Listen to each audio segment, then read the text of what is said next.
आवाज़ विशेष कार्यक्रम में आपका स्वागत है। और इस समय हमारे साथ है पूरे देश में कम्युनल हार्मनी पर जिनका एक बड़ा काम है। और पूरे देश में पीस बिल्डिंग के लिए इस पीढ़ी के वर्कर्स बनाने के लिए भी उन्होंने अपने आप को समर्पित कर रखा है। एक दूसरी बात, वाराणसी का जो कबीर पीस सेंटर है, इस कबीर पीस सेंटर के वे फाउंडर भी हैं। जहाँ जहाँ पर इस तरह के कामों की ज़रूरत पड़ती है, वहाँ वहाँ जिनका पूरा योगदान आता है, वे डॉक्टर मोहम्मद आरिफ सर इस समय हमारे साथ हैं। डॉक्टर आरिफ सर, आज कार्यक्रम में आपका स्वागत है। और काम यहाँ से शुरू करते हैं कि जहाँ से आपका काम शुरू होता है, क्या आप बताएंगे कि इस पूरे काम में अगर हम लोग भारत की प्रकृति को देखें, भारत की व्यवस्था को देखें, तो ये एक साझी विरासत की व्यवस्था हमें भारत में मिलती है। आप एक इतिहास के प्रोफेसर भी हैं। कैसे बताएंगे कि इतिहास में हमने इस विरासत को कैसे संजोए रखा? भारत वाकई साझी विरासत का मुल्क है और इसके लिए हमें बड़ा गर्व है कि पूरी दुनिया से हम अनोखे हैं, अलग हैं, क्योंकि हमने मिलजुल कर रहना जीना सीखा। और सदियों से लोग यहाँ आते रहे, तमाम धर्मों के लोग, तमाम मतों के लोग, और यहाँ की जो यूनिक व्यवस्था है एक दूसरे को साथ लेकर चलने की, सभी धर्मों को सह अस्तित्व को स्वीकार करने की, तो वो इसी में रच बस गए और इस संस्कृति का एक हिस्सा बन गए। क्या इसका रिफ्लेक्शन हमें धर्मों की शिक्षा में या फिर हमारे सूफी संतों की धारा में यहाँ कहीं इसका रिफ्लेक्शन मिलता है? हाँ बिल्कुल, अगर हम उसको देखें लेकिन आज की दृष्टि से न देखें तो वो बिल्कुल मिलता है। तमाम धर्म जो हैं वो कमज़ोर वर्गों की वकालत करते हैं और दूसरों की सह अस्तित्व को स्वीकार करते हैं। अब बात ये उठती है कि उसके व्याख्याकार उसको किस तरह से प्रेजेंट करते हैं, लेकिन सबसे बड़ा कंट्रीब्यूशन होता है जब इस तरह के व्याख्याकार ने धर्म के विकृत रूप पेश करने की कोशिश की। तो 13वीं शताब्दी में देखते हैं आपकी सूफ़ी और भक्ति मूवमेंट बहुत तेज़ी से हिंदुस्तान में डेवलप होता है। क्या इसके पीछे कोई खास वजह भी रही? ज़रूर थी कि जो धर्म के तमाम ठेकेदार पैदा हुए, उन्होंने जिस तरह से समाज में वर्गीकरण करना स्टार्ट किया, कमज़ोर वर्ग सताए जाने लगे, मजबूर होने लगे, रोजी रोटी का संकट आ गया, उनके पास जीने का संकट आ गया, धर्म के दरवाजे भी उनके लिए बंद हो गए। ऐसे में समाज के कुछ चिंतक लोग, कबीर, रैदास, दादू, नामदेव, निज़ामुद्दीन औलिया, ये लोग तमाम लोग जो है सामने आते हैं और कमज़ोर लोगों की संस्कृति के रक्षक के रूप में हमें दिखलाई पड़ते हैं। ये जो हमारे सूफी संतों की ये जो धारा रही है जीवनचर्या की, क्या इसी धारा को हमारे संविधान में हमारी जीवनचर्या का हिस्सा बनाने का एक प्रयास किया गया है? डेफिनेटली, जब आप ये बात कहते हैं तो आप बिल्कुल अपनी जगह सच होते हैं। अगर आप कबीर को देखें, उन्होंने धर्मों की धज्जी उड़ाई, लेकिन धर्मों के मूल्य की धज्जी नहीं उड़ाई। धर्म के दो तरीके हैं, एक है हम पूजा पद्धति इबादत के जो नियम हैं, ये और एक और बात हो गई। हाँ, और दूसरा एक है कि जीवन मूल्य, उनके वैल्यूज़ क्या हैं, और वो वैल्यूज जो है उसकी आत्मा होती है किसी धर्म की। जी जी। ये इस आत्मा को एक तरह से रीअसेंबल करने का काम जो है ये सूफ़ी संत और ये भक्ति मूवमेंट के लोग कहते हैं। वहीं पर ये बातें होती है कि ये जो त्योहार हैं, ये जो जीवन जीने का तरीका है, ये जो लोग एक दूसरे के साथ मिलकर रहते हैं, ये जहाँ धर्मों की बाउंड्रीज़ नहीं है, संतों के यहाँ धर्मों की बाउंड्रीज़ नहीं है। संतों के दरवाजे, सूफ़ी संतों की दरगाहें आम आदमी के लिए बिना जात पात के खुली हुई हैं। मंदिर मस्जिद के दरवाजे उनके लिए जात और धर्म के आधार पर बंद थे। तो दो तरह की विचारधारा जो है वो भारत में स्टार्ट हुई है, और दो तरह की विचारधारा जो है वो वही जो है फ्रीडम मूवमेंट के समय में मजबूत होती है।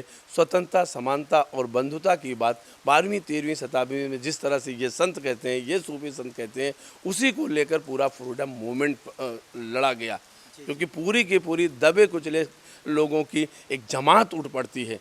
छोटे छोटे वकील, छोटे छोटे डॉक्टर, किसान, मजदूर, छोटे पेशेवर, ये उभर कर आते हैं एक मजबूत भारत को बनाने में। जो भारत आज बना हुआ है, इसके बनाने में, आज़ादी के आंदोलन में इन लोगों का बड़ा योगदान था।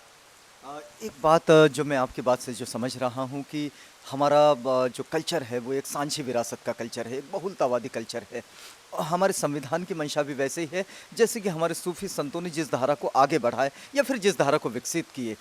क्या स्थिति देखते हैं, इसकी क्या वजह मान सकते हैं कि ये जो हमारा कल्चर है, हमारी संस्कृति है या फिर हमारी जीवनचर्या है, ये जीवनचर्या आजकल कहीं खंडित होती नज़र आती है? बिल्कुल, बिल्कुल। लेकिन देखिए इसके पीछे वजह क्या जाती होगी? बिल्कुल आप एक बात देखें जी, कि ये जो एक लंबी परंपरा 500 700 साल हम देखते हैं, जी, ये जो मूवमेंट उठे, जो सामाजिक आंदोलन उठे, हुँ, उसमें आप देखिए कि अगर आप कबीर को देखते हैं तो वो कितना चोट करता है, जी, रैदास को देखते हैं तो इस व्यवस्था पर कितना चोट करता है, और आगे आप देखते हैं तो निज़ामुद्दीन औलिया और बहुत आगे चले आइए आप, मज़हर जान जाना। और एक समय आप आते हैं देखते हैं गालिब कहता है कि बनारस काबा हिंदुस्तान है, जी, वो काबा है हिंदुस्तान कहता है, उसको इस बात में असर नहीं पड़ता कि काबा कहाँ है, इस शहर, इस हिंदुस्तान का काबा। गालिब इकबाल जिनके बारे में आप सोचते हैं वो क्या कहते हैं कि है राम के वजूद पर हिंदुस्तान को नाज, अहले नज़र समझते हैं उसको इमाम हिंद। क्या है ये? साझी विरासत ही तो है, धर्म के झगड़े नहीं है यहाँ पर, धर्म की बात नहीं। तुलसीदास बनारस में आते हैं, राम का इतना बड़ा भक्त, वो कहता है कि लेबे को एक नहीं देबे को दो, मांग के खाएबो मस्जिद में रहबो। इतने बड़े राम भक्त को मस्जिद में रहने में कोई आपत्ति नहीं है, यानी मस्जिद और मंदिर एक समय तक इस तरह के झगड़े के कारण नहीं थे। लेकिन जब हम धर्म को राजनीति में पुरोते हैं, धर्म का राजनीतिक इस्तेमाल करते हैं, जिसके लिए कि कॉन्स्टिट्यूशन ने पूरी तरह से मना किया है। कॉन्स्टिट्यूशन की जब हम धज्जियाँ उड़ाते हैं तो हमारी ये जो साझी परंपरा की विरासत है, स्वतंत्रता और समानता, बंधुता के जो मूल्य हैं, उनकी धज्जियाँ उड़ाते हैं। ये साझी विरासत को खतरा आज के आधुनिक पीढ़ी से नहीं है, बल्कि ऐसे राजनीतिज्ञों से है जो राजनीति में धर्म का इस्तेमाल करते हैं। कि ये जो सांस्कृतिक धरोहर है, इसे बदलने का ये बड़े तेज़ी से प्रयास हो रहा है, ऐसा आपको कहना है? डेफिनेटली ऐसा हो रहा है। और इसके संवैधानिक मूल्यों को फिर इसमें कहाँ रखा जाएगा? देखिए संवैधानिक मूल तो सबसे जब बड़े बातें हैं। संविधान का निर्माण ही हुआ ऐसे हुआ था कि एक ऐसे भारत की कल्पना की जाए कि जो भारत समतामूलक हो, बंधुता की बात करे और उसके सभी नागरिक समान हों।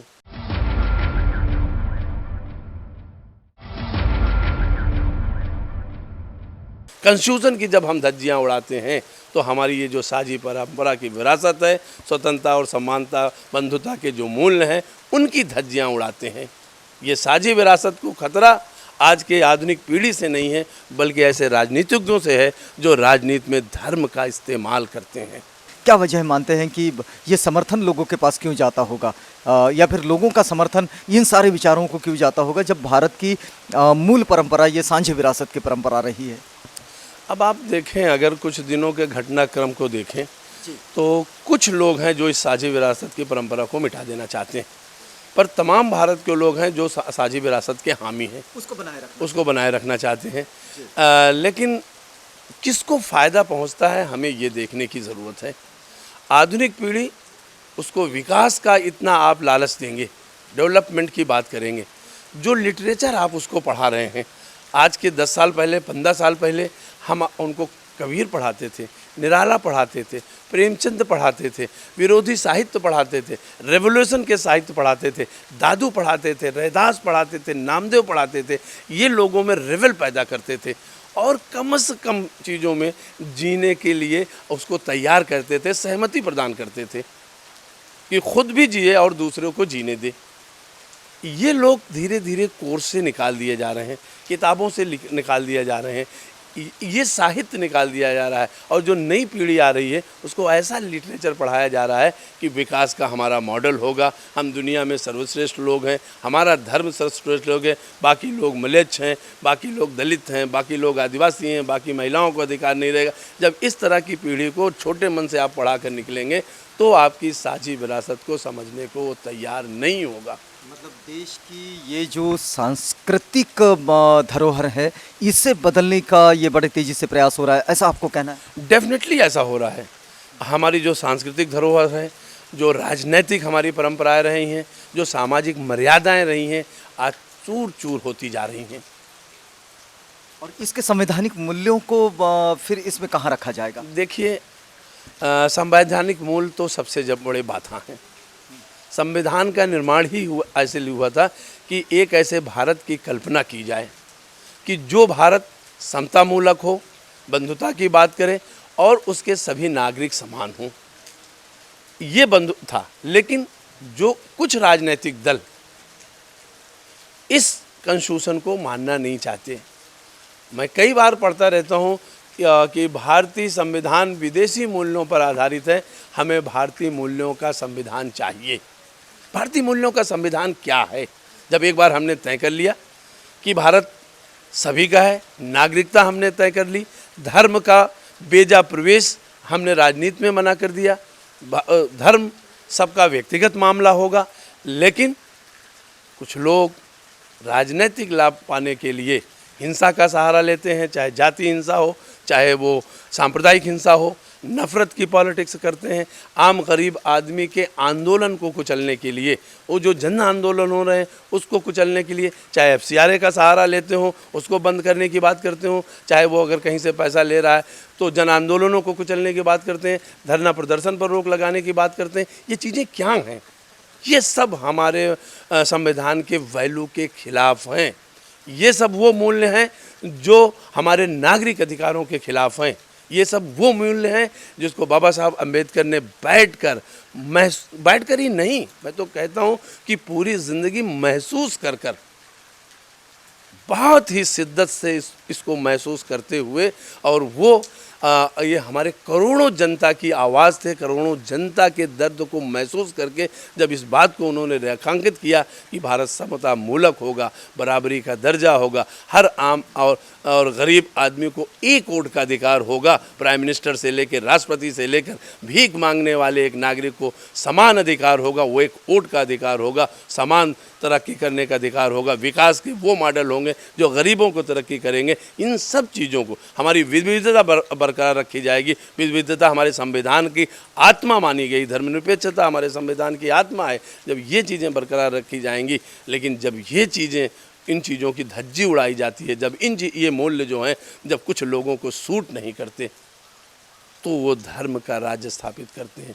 जब धर्म का राज्य स्थापित करेंगे तो जाहिर है कि भारत की बहुसंख्यक जनता को जो है वो कष्ट होगा। वो भारत की बहुसंख्यक जनता जो सदियों से सताई जाती रही है, फिर वो उसी तरफ पहुंच जाएगी। डॉक्टर साहब, एक बात जो मैं समझ रहा हूँ कि आप ये कहना चाह रहे हैं कि ये जो सारे पूरे देश में जो प्रैक्टिस हो रही है, मतलब जिसको हम राजनीतिक आचरण कहें देश का, ये हमारे संविधान के मूल्यों को पूरी तरह से नेस्तनाबूद करने पर तुले हैं।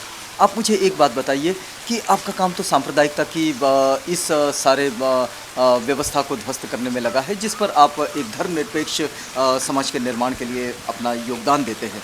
लेकिन मुझे बताइए कि हाल ही के दिनों में हम लोग देख रहे हैं कि दंगे तो जगह जगह, जहाँ जहाँ इलेक्शन होते, इलेक्शन से पहले दंगा आ जाता है। लेकिन हैदराबाद सेंट्रल यूनिवर्सिटी में अभी रोहित वेमुला जैसे एक शोधार्थी छात्र को आत्महत्या की ओर जाना पड़ा, या फिर उना का जो दलित अत्याचार है, या फिर वो उत्पीड़न है, या फिर इस तरह के, या फिर कैराना की घटना है जहाँ कुछ हुआ ही नहीं लेकिन एक बड़ा बवाल खड़ा कर दिया गया।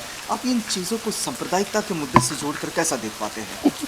क्या आपको लगता है कि ये भी कोई सांप्रदायिक मुद्दे हैं, या फिर ये एक दूसरे से अलग हो जाते हैं? नहीं, देखिए, आज सत्ता और संसाधनों पर कब्जा करने की लूट पूरी दुनिया में मची है। कोई बलि का बकरा बनता है तो कोई बात नहीं, वो तो एक सीढ़ी है और भारत उससे अछूता नहीं है। ये घटनाएं दिखलाई पड़ने वाली चीज़ है। हिंसा हमें दिखलाई पड़ती है, हम उससे चिंतित होते हैं, पर उससे बड़ी चिंता की बात है। मैं एक उदाहरण से आपको समझाता हूँ। उदाहरण के जरिए, पानी का जहाज है जिसका ऊपरी हिस्सा दिखलाई पड़ता है, बहुत छोटा सा हिस्सा दिखलाई पड़ता है, लेकिन उसका एक बड़ा हिस्सा जो है वो पानी के अंदर होता है, जो हमें दिखलाई नहीं पड़ता। तो ये हिंसा चाहे दलित के साथ हो, चाहे महिलाओं के खिलाफ हो, आदिवासियों के खिलाफ हो, अल्पसंख्यकों के खिलाफ हो, ये दिखलाई पड़ने वाला एक छोटा सा हिस्सा है जिससे समाज को बांटने का काम आता है। पर इससे बड़ा हिस्सा जो नीचे पानी के नीचे है, जो नहीं दिखलाई पड़ता है, वो है दैट इज कम्युनल पॉलिटिक्स, सांप्रदायिक राजनीति, वोटों का ध्रुवीकरण। इसके जरिए वोटों का ध्रुवीकरण हम करते हैं। कभी हिंदू अस्मिता का सवाल उठाते हैं, कभी हिंदू धर्म का सवाल उठाते हैं, कभी हम अपनी सुरक्षा का सवाल उठाते हैं। इतने मिथ्स हम डेवलप करते हैं और उन लोगों के बीच में जाते हैं, इतने बायसेस हम डेवलप करते हैं दलित के खिलाफ, महिला के खिलाफ, अल्पसंख्यक के खिलाफ, आदिवासी के खिलाफ। और वो जो मिथ्स जो हैं, वो बायसेस जो हैं, हेट पॉलिटिक्स का रूप लेते हैं, नफ़रत की राजनीति। भारत प्रेम का देश रहा है, मोहब्बतों का देश रहा है। इसे नफ़रतों का देश बनाने पर कुछ लोग तुले हुए हैं। हमें सोचना होगा कि इस नफ़रतों का, इस हिंसा का, इस चाहे वो दलित हो, रोहित बोमिला का सवाल हो, चाहे ऊना का सवाल हो, और चाहे अल्पसंख्यकों पर हो रहे लगातार हिंसा का सवाल है, ये लगातार होते रहेंगे जब तक कि हम उस कम्युनल पॉलिटिक्स पर चोट नहीं करते। कबीर पीस सेंटर वाराणसी जो है ये और centre for harmony and peace जो है ये इस पर क्या प्रोग्रामिंग करता है कि ये सारी चीज़ें रिसॉल्व हो सके या फिर ये कमज़ोर पड़ सके? क्या इसके लिए कबीर पीस सेंटर ने कोई ऐसा प्रोग्राम तैयार किया है? बिल्कुल बिल्कुल। देखिए, हमारा पूरा मकसद है कि मानव को उसका गरिमापूर्ण जीवन देने के लिए प्रयास किया जाए, और ये कोई हमारी अपनी मांग नहीं है या हमारा कोई ऐसा बहुत इफ़र्ट इस पर करने का इरादा नहीं। ये हमारे संविधान ने हमको दिया है, और संविधान एक दिन में नहीं बना, लंबे अनुभवों का नतीजा है। करोड़ों लोगों ने, लाखों लोगों ने इस पर जान दी है, तब जाकर हम एक ऐसा संविधान निर्मित कर पाए हैं। अब जब उस पर खतरे मंडरा रहे हैं, जब संवैधानिक मूल्य जो है खतरे में पड़ गया हो, तो हम जैसे आम नागरिक की ये जिम्मेदारी होती है, जहाँ सरकार की एजेंसीज़ वो आम नागरिकों के अधिकारों को ख़त्म करने के लिए आमादा हों, पूरी की पूरी स्टेट की ताकत लगी हो कि आम नागरिकों के आंदोलन को, महिलाओं के आंदोलन को, अल्पसंख्यकों के अधिकारों को, दलितों की अस्मिता को कुचल दिया जाए। वहाँ आम नागरिकों के बीच में कुछ लोग ऐसे खड़े हो जाते हैं। उन्हीं लोगों के बीच में खड़ा हुआ ये कबीर पीस सेंटर है, centre for harmony and peace है। इसका पूरा का पूरा ये जिम्मेदारी है स्वतंत्रता, समता और बंधुता के वो जो मूल्य हमारी संविधान के, जो आत्मा है हमारी, इसको जो है प्रचारित किया जाए, प्रसारित किया जाए, कॉन्स्टिट्यूशनल वैल्यूज़ को बताया जाए, ह्यूमन राइट को बताया जाए, लोगों के बीच में लाया जाए, और इन खतरों से अवेयर किया जाए कि ये विकास के नाम पर, लोगों को नई ज़िंदगी देने के नाम पर, अच्छे दिन के नाम पर लोगों की अस्मिता छीन लेना चाहते हैं, लोगों की प्रॉपर्टी छीन लेना चाहते हैं, लोगों के नागरिक अधिकार छीन लेना चाहते हैं, और उन्हें अब उनके हद में रहने के लिए ये प्रयास कर रहे हैं। अगर मैं इस पूरी चर्चा को समेटना चाहूँ तो आप क्या संदेश देना चाहेंगे आज की इस छोटी सी बातचीत में?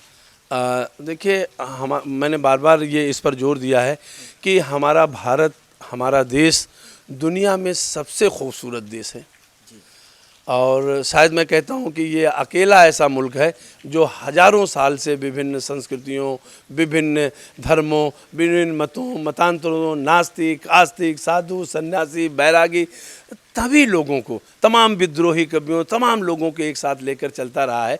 धार्मिक झगड़े यहाँ बहुत महत्वपूर्ण नहीं रहे हैं, लेकिन जब लोग वर्चस्ववादी संस्कृति को पैदा करते हैं, वर्चस्व स्थापित करना चाहते हैं, तो इस तरह के झगड़े पैदा होते हैं। हम अपनी उसी सहअस्तित्व की भावना को, उसी साझी विरासत को, जहाँ इंसान से इंसान का हो भाईचारा, ये बात की जाती थी, जहाँ पर कहा जाता था कि दरिद्र नारायण हमारे लिए इम्पॉर्टेंट है, जहाँ पर कहा जाता था कि सर्वे भवन्तु सुखिनः, सब वो हमारा संदेश था। बस जब हम कहते हैं कि वसुधैव कुटुंबकम, पूरी वसुधा हमारा कुटुंब है, तो इसी भारत में हम छोटे छोटे कुटुंब क्यों बनाते हैं? कोई हम टॉप पे रहेगा, कोई चीप रहेगा, और ऐसा नहीं होगा। हम वो व्यवस्था लागू नहीं करने देंगे। हम लोग इसके खिलाफ उठेंगे। हमारी विविधता, हमारी साझी विरासत, हमारे स्वतंत्रता आंदोलन के मूल, हमारे संवैधानिक मूल, इसके लिए संघर्ष करेंगे और यही जो है भारत को अच्छे दिन ला सकते हैं और कोई दूसरा अच्छा दिन नहीं ला सकता। हमारी विविधता की जो परंपरा है और इस विविधता के साथ जो एकता बनी हुई है, उस एकता को हमेशा बनाए रखना चाहिए। और इस एक छोटी सी बातचीत में डॉक्टर मोहम्मद आरिफ सर के साथ हम लोग ये बातचीत कर रहे थे। डॉक्टर साहब, आप हमारे साथ आए, हमसे बातचीत की, इस पूरी बातचीत के लिए आपका बहुत धन्यवाद। शुक्रिया। आवाज़ इंडिया का मित्रों, बने रहिएगा आवाज़ इंडिया के साथ, प्रोग्राम आगे भी जारी है।